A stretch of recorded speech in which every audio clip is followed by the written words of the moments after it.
ನಾವು ಈ ಜಾಗದಿಂದ 2016ಕ್ಕೆ ಬಿಟ್ವಿ. ಯಾಕೆ ಬಿಟ್ವಿ? ಎಲ್ಲರೂ ಅದರ ಮೇಲೆ ಒಂದು ಆರೋಪ, ಏನು ನೀವು ಬಿಟ್ರಿ?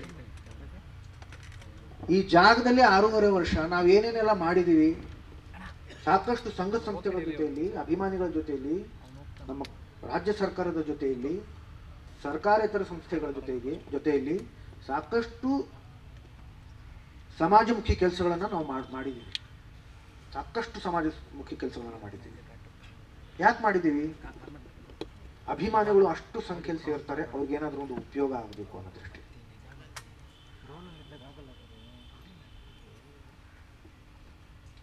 ಎರಡು 2016ಕ್ಕೆ ಬಾಲಣ್ಣ ಅವರ ಮಗ ಗಣೇಶ್ ಅವರು ಒಂದು ವಾಹಿನಿಯಲ್ಲಿ ಕೂತ್ಕೊಂಡು ತುಂಬಾ ಕೆಟ್ಟದಾಗಿ ಅಮ್ಮವ್ರ ಬಗ್ಗೆ ಮಾತಾಡ್ತಾರೆ.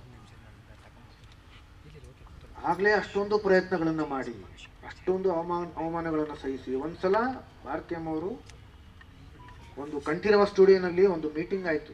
ಆ ಮೀಟಿಂಗಲ್ಲಿ ಬಾಲಣ್ಣ ಅವ್ರ ಕುಟುಂಬದವರಿದ್ದರು, ಕೆಲವು ಅಧಿಕಾರಿಗಳಿದ್ದರು. ಎಲ್ಲರ ಮುಂದೆ ಕಣ್ಣೀರು ಸುರಿಸಿದ್ದಾರೆ. ಅವರು ಕೈ ಜೋಡಿಸಿ ಕೇಳ್ಕೊಂಡಿದ್ದಾರೆ, ದಯವಿಟ್ಟು ನಮ್ಮ ಯಜಮಾನರಿಗೆ ಸ್ಮಾರಕ ಆಗೋ ಹಾಗೆ ದಯವಿಟ್ಟು ಸಹಕರಿಸಿ ಅಂತ. ಆದರೂ ಕೂಡ ಆಗಲಿಲ್ಲ. ಭಾರತಿ ವಿಷ್ಣುವರ್ಧನ್ ಅಂತಂದ್ರೆ ಯಾರು ಗೊತ್ತಾ ನಿಮಗೆ? ಅವ್ರು ಕೇವಲ ವಿಷ್ಣುವರ್ಧನ್ ಅವರ ಪತ್ನಿ ಅಲ್ಲ. ಇದನ್ನ ದಯವಿಟ್ಟು ಅರ್ಥ ಮಾಡ್ಕೋಬೇಕೆಲ್ಲರೂ.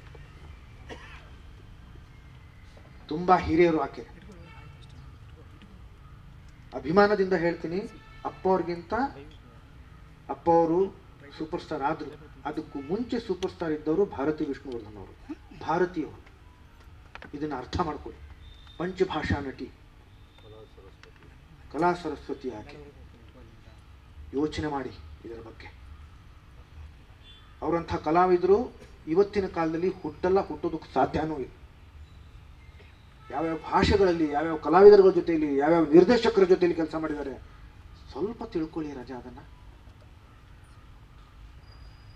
ಅವ್ರ ಬಗ್ಗೆ ಇಲ್ಲ ಸಲ್ಲದ ಆರೋಪಗಳನ್ನು ಹೊರಿಸ್ತಿರಲ್ಲ ನೀವು, ಸ್ವಲ್ಪ ತಿಳ್ಕೊಳ್ಳಿ ಅದನ್ನು. 2016ಕ್ಕೆ ಇದೆಲ್ಲ ಆದಮೇಲೆ, ಇಷ್ಟೊಂದು ಪ್ರಯತ್ನಗಳು, ಅವಮಾನಗಳು ಎಲ್ಲ ಆದ ಮೇಲೂ ಕೂಡ, ಆರೋಪಗಳನ್ನು ಸಹಿಸಿಕೊಂಡು ಕೂಡ ಅಲ್ಲಿ ಬಾಲಣ್ಣವ್ರ ಮಗ ಅಲ್ಲಿ ಇದು ವಾಹಿನಿ ಮುಂದೆ ಕೂತ್ಕೊಂಡು ಏನೋ ಕೆಟ್ಟದಾಗಿ ಮಾತಾಡಿದ್ರೆ ಏನು ಅನಿಸ್ಬೇಡ ಆಕೆಗೆ. ಅವ್ರಂದ್ರು ಇನ್ನು ಮುಂದೆ ನಾನು ಆ ಜಾಗದಲ್ಲಿ ಕಾಲಿಡಲ್ಲ. ಆದರೆ ಅದು ಹಾಗೆ ಇರಲಿ. ಒಂದು ವೇಳೆ ಅಮ್ಮ ಮನಸ್ಸು ಮಾಡಿದಿದ್ರೆ ಅಥವಾ ಕೋಪಿಸ್ಕೊಂಡು ನಿರ್ಧಾರ ತಗೊಂಡಿದ್ದಿದ್ರೆ, ನಾನು ಹೋಗಲ್ಲ, ಅದು ಕಟ್ಸಿರೋದು ನಾನೇ ಮಂಟಪ, ಆ ಮಂಟಪನೂ ಅಲ್ಲಿ ಇರ್ಕೂಡ್ದು ಅಂತ ತೆಗೆಸ್ಬಿಟ್ಟಿದ್ರೆ ತೆಗೆಸ್ಬೋದಾಗಿತ್ತು ತಾನೆ? ಯಾಕೆ ತೆಗ್ದಿಲ್ಲ ನಾವು? ಅಭಿಮಾನಿಗಳಿಗೋಸ್ಕರ ತೆಗೆದಿಲ್ಲ. ನಾವಂತೂ ಅಲ್ಲಿ ಹೋಗ್ತಾನೆ ಇಲ್ಲ, ತೆಗಿಬೋದಾಗಿತ್ತಲ್ಲ. ಯಾಕೆ ನಾವು ತೆಗೆದಿಲ್ಲ ಅದನ್ನು? ಅಭಿಮಾನಿಗಳಿಗೋಸ್ಕರ ತೆಗೆದಿಲ್ಲ. ನಾನು ಕೇಳ್ಕೊಂಡು ಇದೀನಲ್ಲ, ವಿಡಿಯೋಗಳನ್ನ ನೋಡಿದ್ರಲ್ಲ, ಬಾಲಣ್ಣ ಅವ್ರ ಕುಟುಂಬದವ್ರನ್ನ ಕೇಳ್ಕೊಂಡಿದ್ದೀನಲ್ಲ, ನೀವೇ ನೋಡಿದ್ರಲ್ಲ. ಅಭಿಮಾನಿಗಳಿಗೋಸ್ಕರ ದಯವಿಟ್ಟು ಅದನ್ನ ಜಾಗ ಬಿಟ್ಕೊಡಿ ಅಂತ ಹೇಗೆ ಆರೋಪಗಳನ್ನು ಹೊರಿಸ್ತೀರಾ ನಮ್ಮ ಮೇಲೆ? 2016ಕ್ಕೆ ನಾವು 16 ಆದ್ಮೇಲೆ ನಾವು ಅಲ್ಲಿಗೆ ಹೋಗಲ್ಲ ಅಂತ ಗೊತ್ತಾಯ್ತು ತಾನೆ ಎಲ್ರಿಗೂ. 2025 ಈಗ 9 ವರ್ಷ ಆಯ್ತು.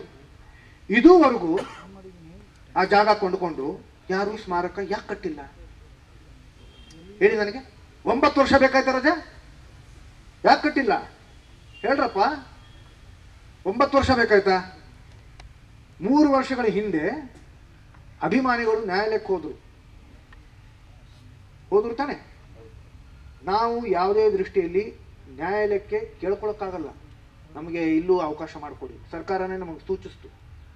ಒಂದು ಸತಿ ನಿಮ್ಗೆ ಅಲ್ಲಿ ಮಾಡಿಕೊಟ್ಟಾದ್ಮೇಲೆ, ಎಲ್ಲಿ ಮೈಸೂರಿನಲ್ಲಿ ಮಾಡಿಕೊಟ್ಟಾದ್ಮೇಲೆ ಇನ್ನೊಂದು ಜಾಗಕ್ಕೆ ದಯವಿಟ್ಟು ಕೇಳಕ್ಕೆ ಹೋಗಬೇಡಿ, ಅದು ಆಗಲ್ಲ ಅಂತ ಸ್ಪಷ್ಟವಾಗಿ ನಮಗೆ ಸರ್ಕಾರ ಹೇಳ್ತು, ಸರ್ಕಾರಿ ಅಧಿಕಾರಿಗಳು ನಮಗೆ ಹೇಳಿದ್ರು.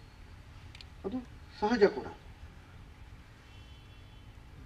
ಅದು ಯಾರಾದರೂ ಮಾಡ್ತೀವಿ ಅಂತ ಹೇಳ್ಬಹುದೇನೋ, ಆದರೆ ಅದು ರಾಜ್ಯಸಭೆಯಲ್ಲಿ ಪಾಸ್ ಆಗಬೇಕಲ್ಲ, ವಿಧಾನಸಭೆಯಲ್ಲಿ ಪಾಸ್ ಆಗಬೇಕಲ್ಲ. ಅದು ಆಗಲ್ಲ. ಒಬ್ಬೊಬ್ಬರಿಗೆ 2 ಜಾಗನ, ಅದು ಆಗಲ್ಲ. ಹಾಗಾಗಿ ದಯವಿಟ್ಟು ಕೇಳಕ್ಕೆ ಹೋಗ್ಬೇಡಿ ಅಂತ. ಹಾಗಾಗಿ ನಾವು ನ್ಯಾಯಾಲಯಕ್ಕಾಗಿರ್ಬಹುದು ಅಥವಾ ಸರ್ಕಾರಕ್ಕಾಗಿರ್ಬಹುದು ಕೇಳೋ ಪ್ರಶ್ನೆನೇ ಬರಲ್ಲ, ಕೇಳೋಕೆ ಆಗೋದೇ ಇಲ್ಲ ನಮ್ಮ ಕೈ. ನಾವೇನು ಮಾಡಬಹುದಾಗಿತ್ತು? ಬಾಲಣ್ಣ ಅವ್ರ ಕುಟುಂಬದವ್ರನ್ನ ಕೇಳಬಹುದಾಗಿತ್ತು. ಅದನ್ನೇ ನಾನು ಮಾಡಿದ್ದೀನಿ ಆ ವಿಡಿಯೋದಲ್ಲಿ.